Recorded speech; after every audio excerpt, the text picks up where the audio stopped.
You're listening to English with Monty, the podcast about the English language. If you're an English language learner, have a keen interest in language, or you're a teacher, then this podcast is for you. We give tips and advice and discuss topics about learning and teaching. We hope you find it fun and informative, that it gives you help and encouragement in your journey with the English language.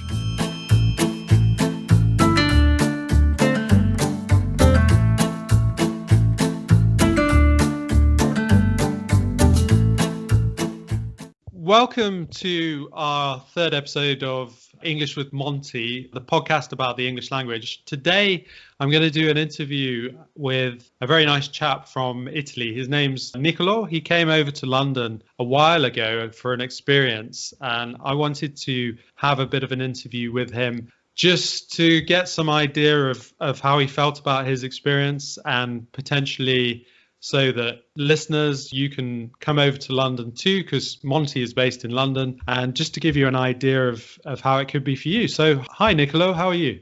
Oh, hi, John. I'm very good. And what about you? Yeah, I'm doing well, thanks. Yeah, no, I'm kind of went out for a run this morning, so I'm feeling refreshed. Can you maybe tell us, first of all, where you are at the moment? Okay, I'm in Padua. It's my city. In my house at the moment, or better, this is the room where I study, I work, and I do my activities here. It's a sunny day, everything's good. It's not too hot, so that's Italy. Okay. Well, that's good news, because I guess this time of year it can be quite hot in Italy. Is that right? Yeah, I think the last days were a little bit fresher, especially in during the night. So I think it's not too hot compared to 2 weeks ago, because it was hot as hell, but not because not because it's just hot, but the humidity, it's terrible here. It's really terrible. Yeah, to be honest, actually, I was speaking to one of my friends the other day, and I did kids camp in Padua, and it probably would have been this kind of time of year, and I remember it being awful in terms of the humidity. I really suffered. I mean, I remember almost going crazy because it was so hot and so humid, and we had tiger mosquitoes biting us because we were in a school, and we were doing the kids camp in a school, and they had a grassy area.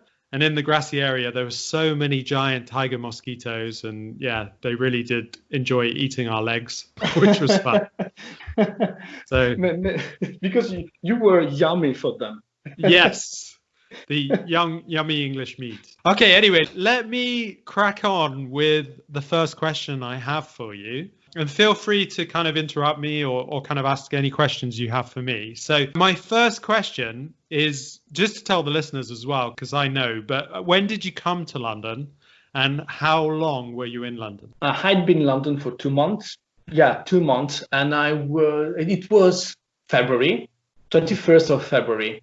Okay. Yes. And, the day before I was in the hospital because I had some ache on my stomach.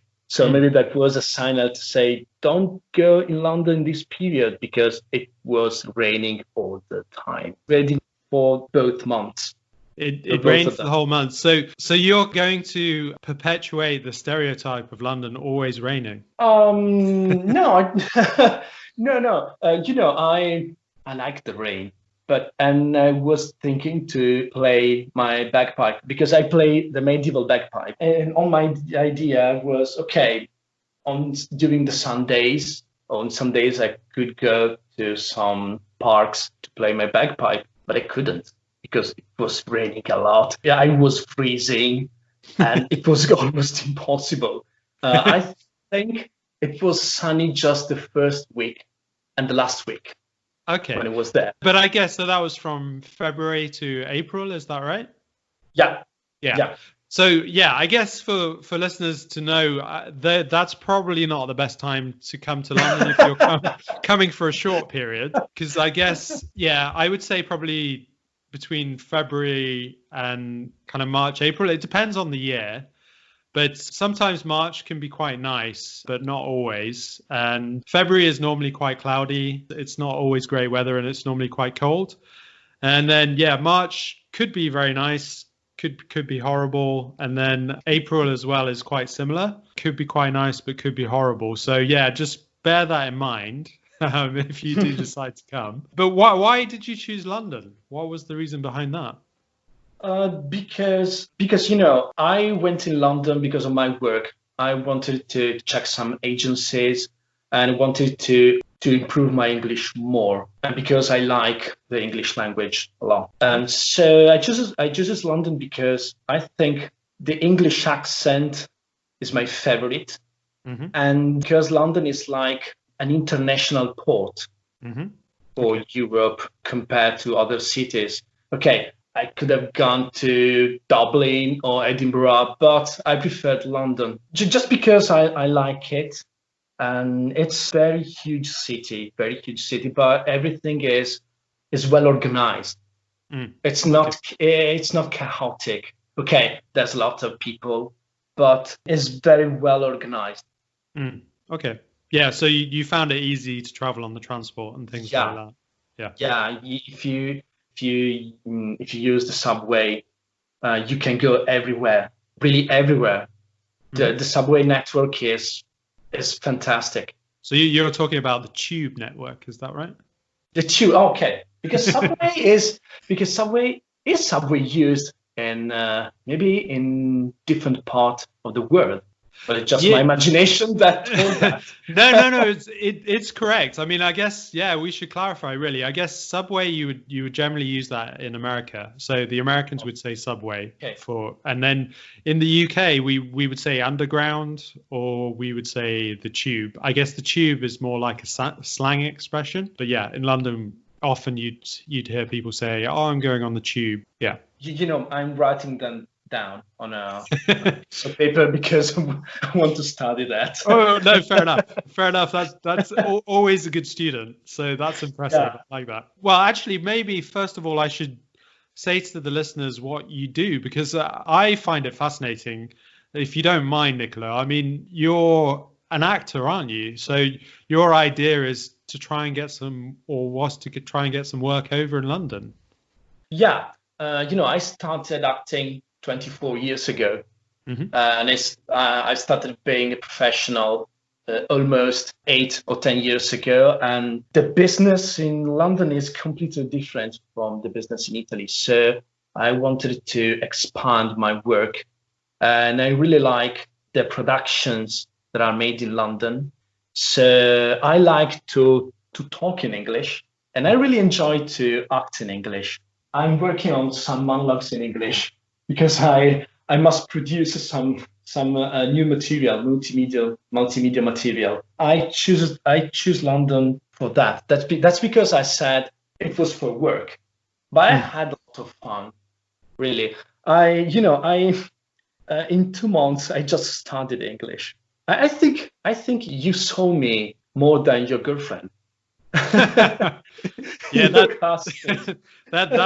that's a worrying aspect. Yes, I probably did. This is very true. Not because I found Niccolò attractive at all, but he did. Yeah, I was helping you quite a lot, wasn't I, with your English language? So you came to the conversation groups, and then I did some individual lessons with you, and we had some good chats together. I enjoyed our time together, and I found you a very good student. I mean, I thought you were very diligent in the way you do things, and you still are.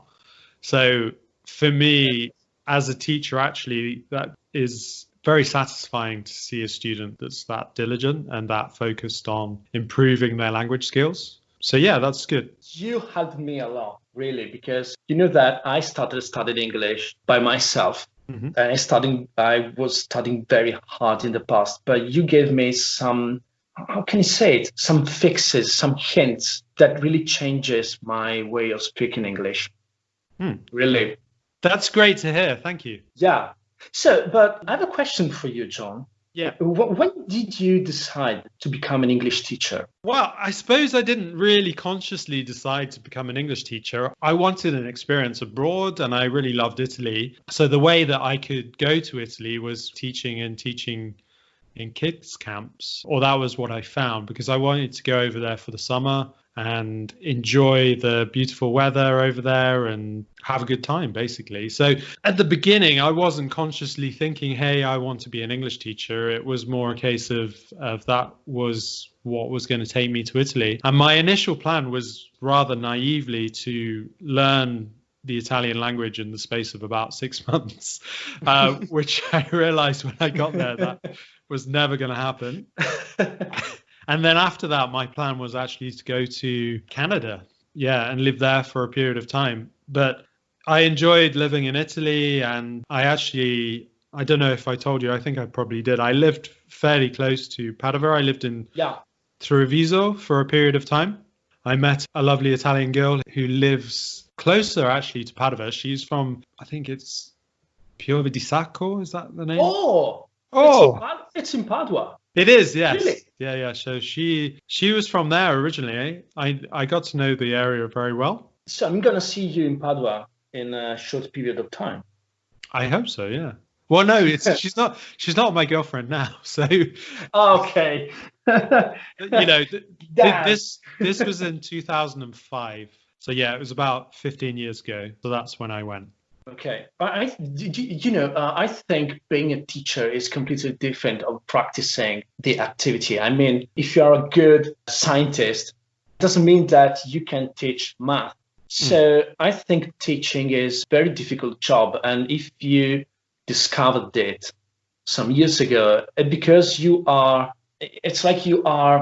enjoy the work of teaching. Not because not just because you can learn English, of course, but just because you love teaching people the English language. Yeah, very much so. And I didn't realize that until I started doing it.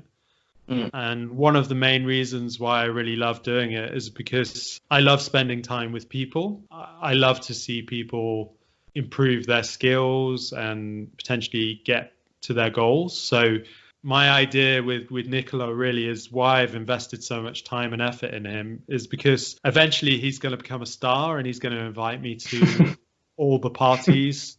We've already agreed this, and he's going to introduce me to Scarlett Johansson. So this is the main reason why I've invested all my time in him. Ordinarily, I wouldn't. Just because of that? Yes. Okay. Completely. But you know that, Niccolò. So that's fine. We can close the discussion here. So see you in a lot of years, John. And bye-bye. Okay. That's fine. I'll just wave at you on the red carpet, and when you ignore me, I'll try and embarrass you in some way. Who's that? Oh, no, I don't know him. Let's go forward. So if you're looking out for somebody, Niccolò Tredesi. Okay, so if he becomes famous in the future, it's probably because he's been on my podcast, not because he has any talent as an actor. Of course. I can't play anything. I can't play on on films and commercials. But so I really thank you, John, for this. No. No, but genuinely, Niccolò is a talented actor, and watch this space. That's all I can say. You've reached the midpoint of the podcast, and we thought we'd ask you a quick quiz question about the English language. What is the most commonly used letter in the English language? So that question again, what is the most commonly used letter in the English language? We'll answer your question at the end of the podcast, so stay tuned. So let me ask you a couple of other questions. So what was your favorite aspect of London? I mean, did you have a favorite aspect of London, something that you really love and you miss? Yeah, there's a very special things that I saw years ago when I was in London as a tourist. And it was the parks you have in the city. Because it's a very strange thing, but good at the same time to have these very, very huge parks in the middle of the city. So it's like having some way to breathe clean air in the city. If I think about, just because I'm Italian, so if I think about Milan and Rome. Okay, there are some huge parks too, but it's completely different, really. And I really like the way you manage the art business. Okay, that's because it's my work and I'm an actor, but you really enjoy and invest a lot of money on entertainment and culture and art.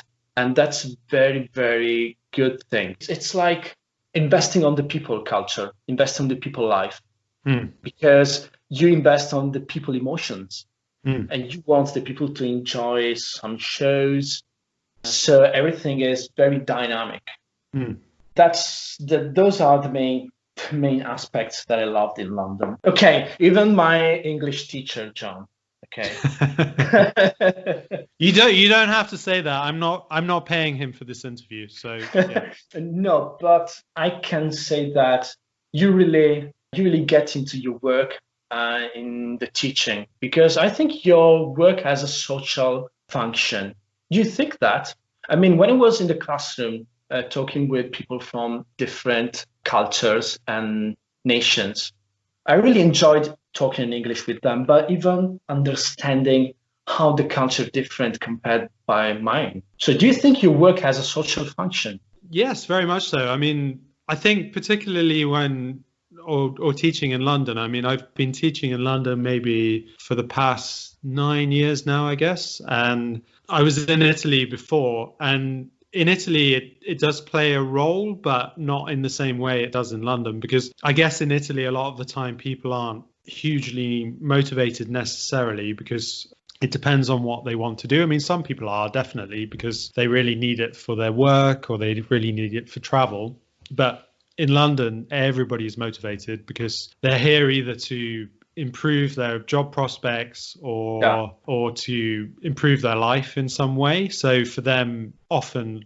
English is very important to them. So yeah, I mean, I do see it in a social way and helping society in some way. And not only for the people who are coming. I mean, it's more, I mean, it's also about London and people being able to integrate and kind of assimilate and get involved in the culture, because I think it's really important for anybody moving to a new country to feel comfortable and to feel as if they can do what they want to do rather than feeling limited. And language is a big part of that. And if people can speak well and they feel confident, then that really helps them achieve what they want to achieve. So yeah, I mean, I love that element, and I love being able to say, you know, that person has got that job because I've helped them in some way, which I think is very rewarding. Very satisfying. Yes, yeah, extremely satisfying, yeah. So did you find anything difficult or anything you didn't like about London?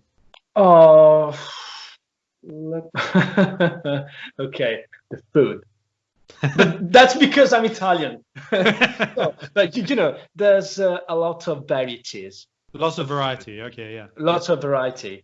You can eat Chinese, Japanese, Thai. There's a lot there. But if I think about the supermarkets, I saw a lot of things with a lot of sugar, a lot of, there's a thing that really was shocking for me. It was like watching at those 3 liters bottles of milk. Okay. That was, okay, where am I? Because it's completely different. And the sugar, yes, in the foods. Because when I was on some takeaways or when I was working my laptop in some bars or cafes, there were some foods with a lot of sugar. And it was strange to me. So like kind of cakes and things like that they were selling. Yeah, okay. Yes, they tasted different. That's not because I'm Italian. I'm not talking about the best food or worst food in the world, but it's the sugar. Okay, I think this aspect is very important for the health of the people. So I don't know how's the situation in London about that. But that was the only thing. Okay, and the other strange thing was the people driving a car at the opposite. On the correct side. On the correct side. Yeah. Yeah. Yeah, yeah. Well, I guess when you're crossing the road, you have to look both ways, right? And always make sure you're okay. But I guess on the street as well, they tell you, I'm not sure if they do it everywhere, but certainly in the center, they tell you to look left or look right, depending on where you're crossing on the street. Yeah, yeah, but Um, I risked my life first 3 days for okay. that. But you Even if that, survived. yeah, You yeah, yeah, I can say it. No, fair enough. Yeah, I know what you mean about the sugar thing. I guess we've become much more conscious of things like this, but I guess there is a certain amount of industrialization process with kind of cafes, kind of chain bars and cafes. So I guess they're trying to make their money and make things addictive. So yeah, I would like to hope Londoners are a bit more aware of those kind of things, which I think they are. But yeah, it is everywhere. You're right. You're right. Yeah, but at the opposite, there are even a lot of cafes that produces organic handmade foods. Yeah. So it's like living both aspects in the same time. That was really astonishing for me. Yeah, sure. Because I guess as well, you could, if you're vegan as well, you're very easily catered for as well, aren't you? Or Yeah, vegetarian. Yeah. yeah, Yeah. yeah. Okay, so maybe I'll come to the last question now. So, in conclusion, coming to London for a couple of months, was it good for your English? Yeah, it was good for sure. But because I spent a lot of time, or maybe the whole time, studying English, because when I wasn't in your classes, I was at home studying my notes and repeating to myself out loud some sentences because it was a matter of fixes the old habit and create a new habit. So Yeah. I studied all the time, really. So I think it was really, really good for my English. But because I know it's strange, but I didn't go to any party. I didn't enjoy the city. I did that just the first week and the last week of my Mm, period. mm. So I spent a lot of time studying. Yeah, I think that it does depend on what you do, doesn't it, really? I mean, I guess if you're here for a couple of months and you're very focused like yourself, then you can see a huge difference, can't you? But obviously, not everybody can necessarily do that. I suppose if you're here for a longer period of time and you have to work, then yeah, it's just thinking when you can fit things in and maybe every day think about how you can work on your English in some way, even if it's just for 5 minutes a day, because I think a lot of the time in London, in my experience, that people don't always work with native speakers. You're often working in bars and cafes, people are at the beginning, that is anyway. Yeah, So you're not able to necessarily interact with native speakers very often. You're often working with other foreigners. So yeah, I mean, I think a lot of the time you can make really, really good progress if you do really focus and you do really think about what you want to improve. But even over a longer period, yeah, if you are able to be quite dedicated on a daily basis, and that is tough if you're working, but even if it's, as I say, 5 minutes a day, just trying to introduce something new to your language or learn something or refresh something, that helps. yeah, but even just going to a cafe and if you struggle with your English, is useful because you have to talk in English. If you Mm. want to ask for a coffee or if you go to a pub for a beer, you must talk in English. So your brain has to work anyway. So it's completely different to learn English in your city. You can do that, but you're always in a comfort zone. So Yeah. that's why it's very useful to go to London to learn English. Yeah. So it pushes you and it takes you out of your comfort zone. Yeah. Yeah, definitely. And I think, is it fair to say it improves confidence as well with language? Oh, definitely.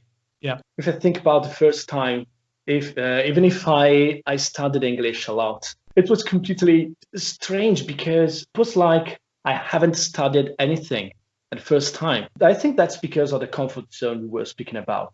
Mm. So it's like, as you said, pushing yourself. Mm. Yeah. Yeah, no, I think that's important. And I guess it's quite difficult to get out of your comfort zone, but at the beginning that's tough. But yeah, I guess if you have the help and support of people around you. So I would say to anybody, try and get involved in an English conversation group. Obviously, it doesn't have to be a Monty English conversation group at all or anything like that. It's just getting involved in general with society. So even if you just did a hobby, kind of Meetup, an application called Meetup, which I use for the conversation group, is very useful. And just kind of get involved. At the beginning, yes, it's tough, but step by step, I think you do get a bit more confident. And it's very satisfying, isn't it, to get to that point and feel as if you've moved out of your comfort zone and now you feel more comfortable. Yeah, definitely. And, after a couple of months of my journey in London, I thought I was going to forget something about the English I learned in London, but it wasn't. I think I speak a better English now because, when you learn something and you allow your brain to understand during a period of time, like absorbing the concept, you can talk better because your brain can push the new words, or maybe the new sentences more fast than there was before. Yeah, definitely. I mean, with my experience with Italian, I agree with you. And I think, your brain is like a muscle, isn't it? Obviously, if you exercise it, then it does retain this information and it becomes better at doing it, and it becomes better at kind of speaking or pushing the information out. So, yeah, I mean, I always find that even though I haven't been to Italy for maybe 18 months now, even when I go back, it's very easy for me to get back into the language. I don't forget it. Maybe it takes me a few more days to get back into things if I haven't been there for a long time or haven't spoken for a long time. But I think you always have the language, because I think a lot of English learners, I get this idea that they're like, oh, I'm going to forget the language. But really, I don't think you do, especially if you spend a good period of time speaking it. That's my experience anyway. And I guess it's a little bit like riding a bike, isn't it? You can always ride the bike, and maybe if you... I was going to say the same thing. Oh, it's right. like Okay. riding on a bike. You can't forget it. Oh, you see. Yeah. It's a good analogy. I think that's a good one, because obviously if you haven't ridden a bike for a while, maybe you feel a bit uncertain for the first 10 minutes or so, but after that, you're totally fine. So I say that was the same with language. For the first number of days, yeah, you could feel a bit rusty, find things a bit difficult, but after that, I think you're fine. Yeah, it works. Okay. Well, I think we'll finish things off now. We'll wrap things up, if that's okay with you, Niccolò. I think it's been great speaking to you. I'm really happy that you joined us for the third episode as well. So you're in there early, and maybe at some point in the future as well, we'll have you back on the podcast to give us an update maybe on where you've got to. That might be an idea as well. But also, if anybody has any questions they would like to ask Niccolò or myself about my experience of teaching Niccolò, email in as well. I mean, to john@montyenglish.co.uk. So it's JON. So there's no H in my name. So john@montyenglish.co.uk to ask me any questions about London, coming to London. I mean, I understand obviously in this period of time, people are a bit uncertain, but London is opening back up. The bars and cafes are opening now, and things are getting back to normal, hopefully fairly soon. It's always a good opportunity to come and visit. Maybe even over the August period, that's always a good time to visit. We have less rain in August. Yeah. I thank you, John, because I really enjoyed the conversation. Really. Excellent. Yeah, me too. It's a pleasure to have you on here, actually, Niccolò. It's really nice. Yeah, and thank you for taking your time to do it. Yeah, so thanks very much, listeners. We'll see you soon. So take care. Goodbye. Thanks, Niccolò. Bye. Remember our quiz question from earlier on about the most commonly used letter in the English language? Well, the answer is the letter E. So that's E for elephant. It's in fact used 1 in 8 times in the English language, so that's quite a lot. Next time you're having a look at a sentence, see how many times you can spot it. See you next time.